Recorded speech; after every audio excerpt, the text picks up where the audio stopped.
ninth graders, let's start with your chapter 2. Okay, that is parallel lines. Now, before that, this is the concept that you all have learned in the 8th grade under the chapter called parallel lines and transversal. Revision of this is done in a chapter series which includes the basics. Okay, it is known as nuts and bolts, and in that you can go to parallel lines. Link is given in the description below. तो अगर मैं बताऊँ आपको, तो हम लोग basics करते हैं एक प्लेलिस्ट, उसमें नाम है नट्स एंड बोल्ट्स करके, जिधर बेसिक्स किए जाते हैं. तो उधर पैरेलल लाइंस एंड ट्रांसवर्सल करके एक चैप्टर सीरीज है. तो उधर आप जाओगे तो ये पूरा डिटेल में एक्सप्लेन किया गया है. इधर मैं सिर्फ एक फास्ट ग्लांस लेने वाली हूँ उसका. ठीक है. So in this figure line L is parallel to line M. L और एम पैरेलल है. पैरेलल लाइंस क्या होता है सब उधर मैंने एक्सप्लेन किया है. एन को कहा जाता है transversal. Two parallel lines when cut with a transversal make 8 angles. ठीक है, हम लोगों ने ये भी डिस्कस किया है उधर. ठीक है, डिस्क्रिप्शन में उसका लिंक दिया गया है. Okay, pair of corresponding angles. जब पेयर ऑफ कॉरेस्पॉन्ड, अभी हम लोग को पेयर ऑफ कॉरेस्पॉन्डिंग एंगल्स पहचानने हैं.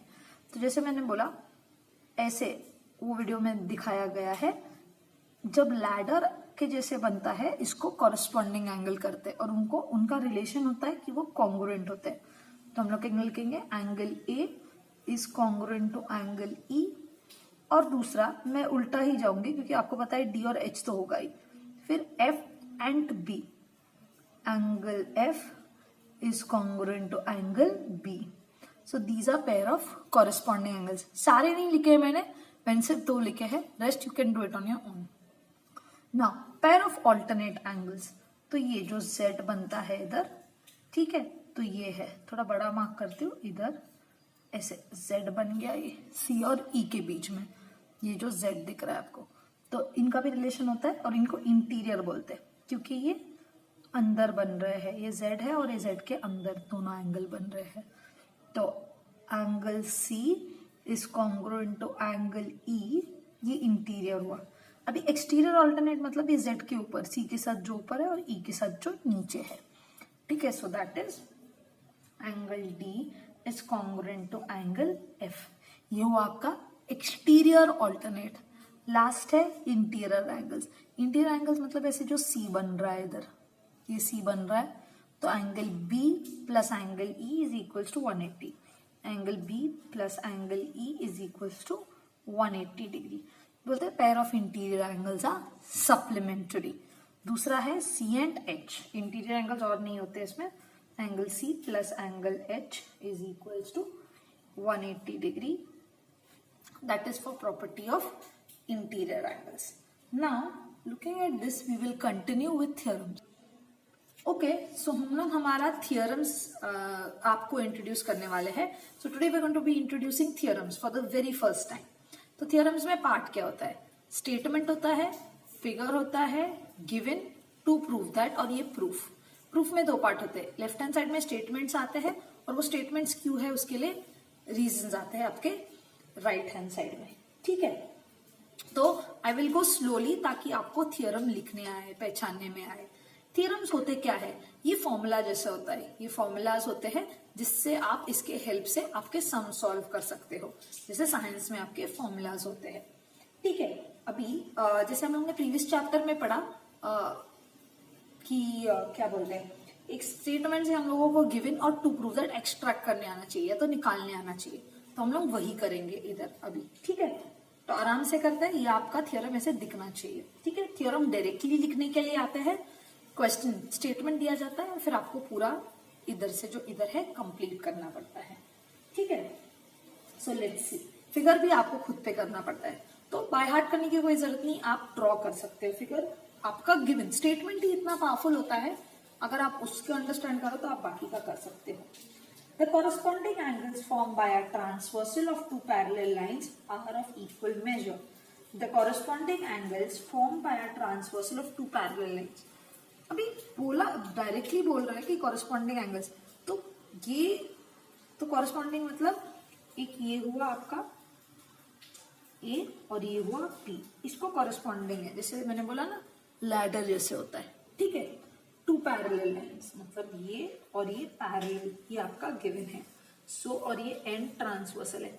ये दोनों को रिलेशन नहीं दिया गया है, टू प्रूफ करने बोला है, ये प्रूफ करने बोला है angle A, measure of angle A is equals to measure of angle B. हम लोग मेजर नहीं के लिखेंगे, हम लोग ये लिखेंगे angle A is equals to angle B. Given में आएगा line L is parallel to line M. देखो उधर दिया गया है two parallel lines are equal measure, are of equal, तो टू पैरेलल लाइंस दिया गया है, इसका मतलब है ये दोनों पैरेलल लाइंस है। Line L is parallel to line M, line N is the transversal. ठीक है, ये आपका स्टेटमेंट ऑलरेडी दिया हुआ होता है, वो बाय हार्ट नहीं करना पड़ता है।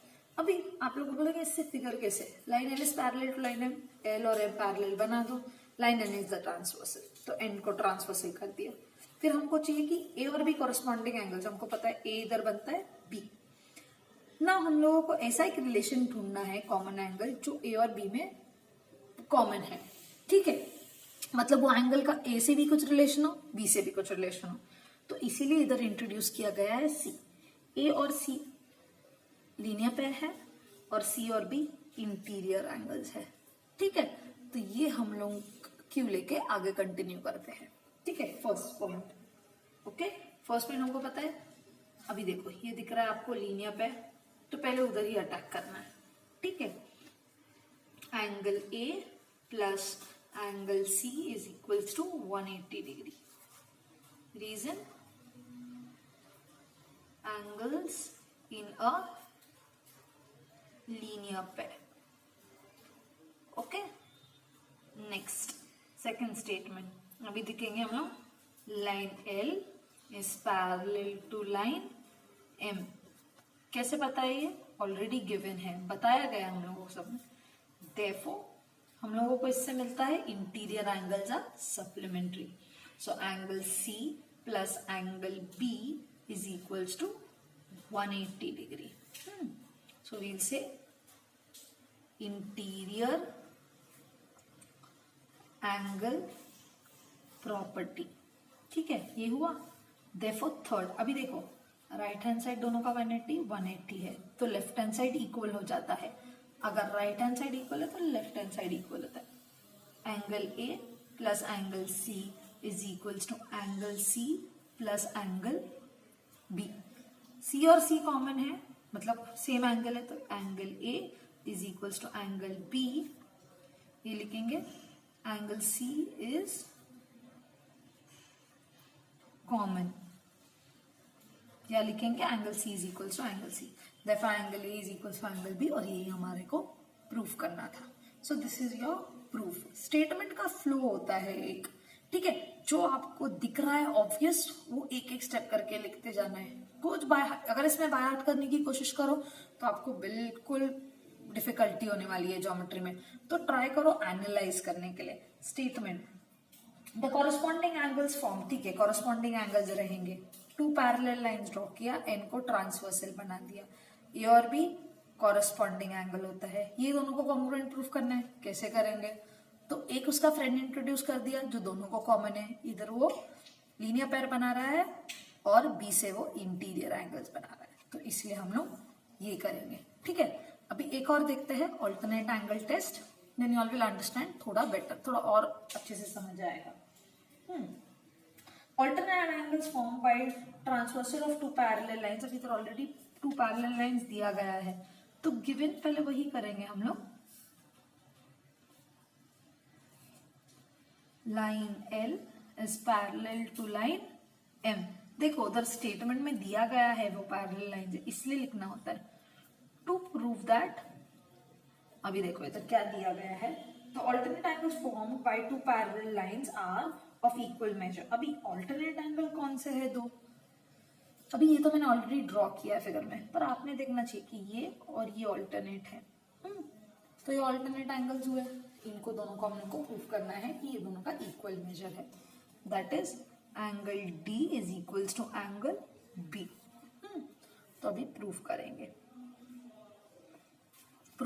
पर जैसे मैंने बोला एक फ्रेंड ढूंढना है जो इसको भी कॉमन है, इसको भी कॉमन है।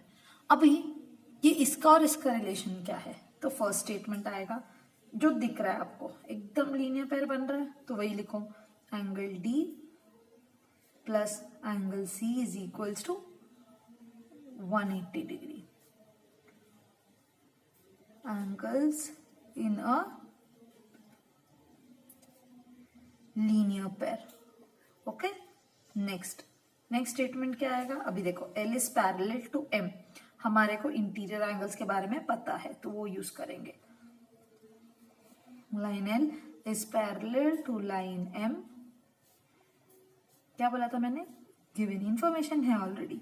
Therefore angle C plus angle B is equals to 180 degree. Interior angle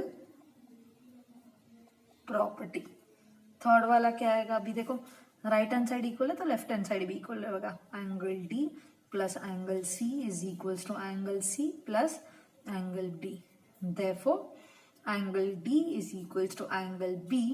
reason क्या कर, इधर बोलेंगे हम लोग फ्रॉम 1 and 2, क्योंकि 1 और 2 को देखेंगे तो हमारे को पता चलता है राइट हैंड साइड इक्वल है. और ये बोलेंगे angle C is equal to angle C.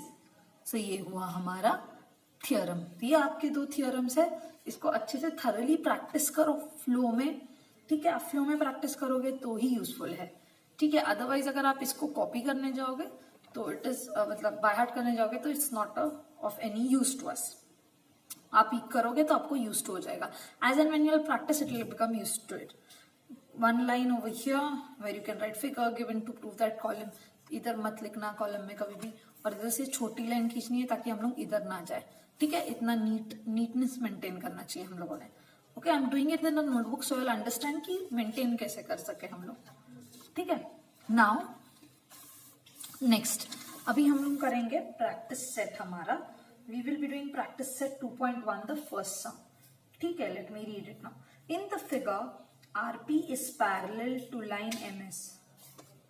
RP is parallel to line MS and line DK is the transversal. DHP is equals to 85 degrees. अभी वो एक एक एंगल पूछेंगे, हम लोग उसको देखेंगे. First find RHD. RHD ये फाइंड करना है. तो इसका और इसका रिलेशन क्या है, angles in a linear pair. तो पहले वही करेंगे.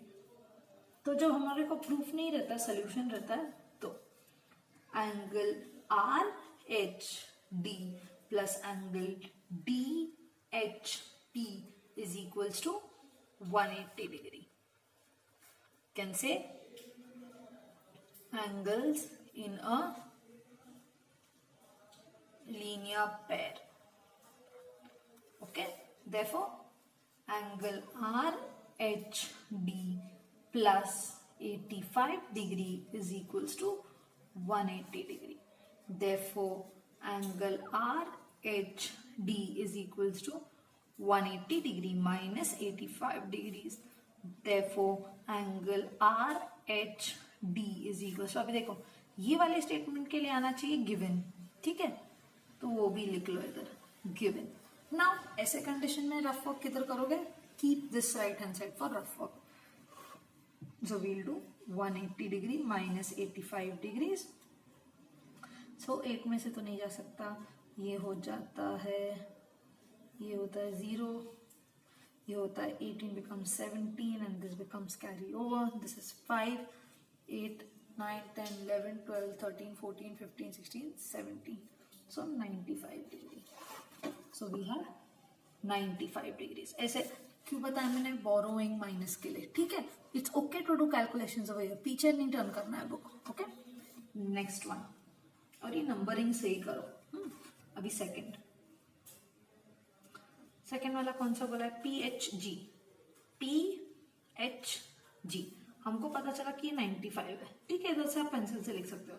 अभी PHG ये एंगल, अभी इसका और इसका 180 डिग्री है, पर ये दोनों वर्टिकली ऑपोजिट एंगल्स है, तो हम लोग डायरेक्टली लिखेंगे angle RHD is equals to angle PHG, vertically opposite angles. Therefore angle PHG is equals to 95 degrees. ऐसे डायरेक्ट कैलकुलेशन, ठीक है, नो प्रॉब्लम. नेक्स्ट अभी देखेंगे थर्ड वाला क्या है हमारा. सो ऐसे one angle to the other आप जाओगे आराम से, तो you can do the sums. Okay, HGS, no HGS is this one they are asking for. ये तो हमारे को मिल गया, ये भी 95 डिग्री था. अभी देखो कॉरस्पॉन्डिंग DHP, ये इंटीरियर भी है पर कैलकुलेशन क्यों करना. DHP और HGS अगर हम लोग ये दोनों देखने गए तो ये और ये कॉरस्पॉन्डिंग एंगल है. इधर देखो कॉरस्पॉन्डिंग है, ठीक है. तो directly angle DHP is equals to angle HGS. It's called as corresponding angles. Therefore, angle HGS is equal to 85 degrees. Okay, very clear and easy. Last one, MGK. MGK is nothing but vertically opposite. So angle MGK is equals to angle HGS. Therefore, this is vertically opposite angles. ऐसे ही होता है, easy होता है ये sums. It's not very difficult. Okay. Second sum. Now, in this there is a little bit of difference. We have to understand that line P is parallel to line Q. These two are not parallel. This is parallel. So you have to look at the figure like that while calculating. Okay, not like this. अभी उसका मतलब क्या होता है, what does it mean, we'll see. तो पहले जो भी अभी ऐसा फिगर आया, you're confused, तो पहले क्या करना चाहिए, let's see. इधर एक लीनियर पेयर है, इधर एक लीनियर पेयर है, तो आपके मार्क्स पहले ले लो. इधर ए है और डी है, इसके मार्क्स पहले गैदर कर लो. तो कैसे करेंगे वो, angle A plus 110 is equals to 180 degree. That is angles in a linear pair. ठीक है, that is called as angles in a linear pair. Therefore angle A is, क्योंकि इधर नाम नहीं दिया है 110, तो 180 degree minus 110 degree. Therefore angle A is equals to 70 degree. Done, आपका हो गया. अभी सेकेंड दूसरा मार्क ले ले इधर. Okay, so therefore angle D plus 115 is equals to 180 degree. That is angles in a linear pair. Therefore angle D is equals to 180 degree minus 115 degree. Therefore angle D is equals to 65 degree. आप minus करोगे तो आपको answer आएगा. ठीक है, सो ये जो linear pair है पहले वो खत्म कर दो. Now we will see the third one. अभी सी देखेंगे पहले जो इजी है. Angle C is equals to, C देखो अभी, because these two lines are parallel. Ladder देखो इधर बन रहा है. So angle C is equals to 115 corresponding angles. Okay, 115 corresponding angles. ऐसे हम लोगों को थोड़ा याद रखना पड़ता है. ठीक है, fourth and the last one, angle B देखेंगे कितना है. अभी देखो इधर एंगल बी ए. अभी देखो बी का देखेंगे सी से, नो रिलेशन. बी का डी से नहीं, क्योंकि ये दोनों देखो ये पैरेलल नहीं है, तो ऐसे नहीं हो सकता L, because these two are not parallel. इससे नो रिलेशन. ए से है क्या कोई रिलेशन, देखेंगे सी. इधर जेड बन रहा है, इधर. ठीक है, ये और ऐसे z बन रहा है, पर ये एक्सटीरियर ऑल्टरनेट है. देखो z के ऊपर वाला part. Therefore angle B is equals to 70 degree that is exterior, तो 70 इधर लिखना है angle B is equals to angle A, that is exterior alternate, therefore B is equals to 70 degree. इधर आएगा from 1, क्योंकि 1 में बताया गया कि A 70, तो ऐसे थोड़ा डिफरेंस इधर सिर्फ ये ऊपर आना चाहिए और ये ऊपर आना चाहिए reason. So this is for your second sum. I'll meet you in the next part. So hope you've all enjoyed this part of the chapter series just as you would enjoy your favorite book with a hot cup of tea. So ECOT, that is everyone's cup of tea, will bring to you many more such chapter series along with detailed explanation and solution of the exercises that are there in your textbook. We wish to bring to you this and more at zero cost so that the hardest chapters become your cup of tea. So help us by clicking on this button. Get notified about our upcoming chapter series. Also, share it to help us define education through equality. Do message us any doubts that you have on our Instagram handle, everyone's cup of tea, and we promise to answer them. Thank you and keep sipping. Bye.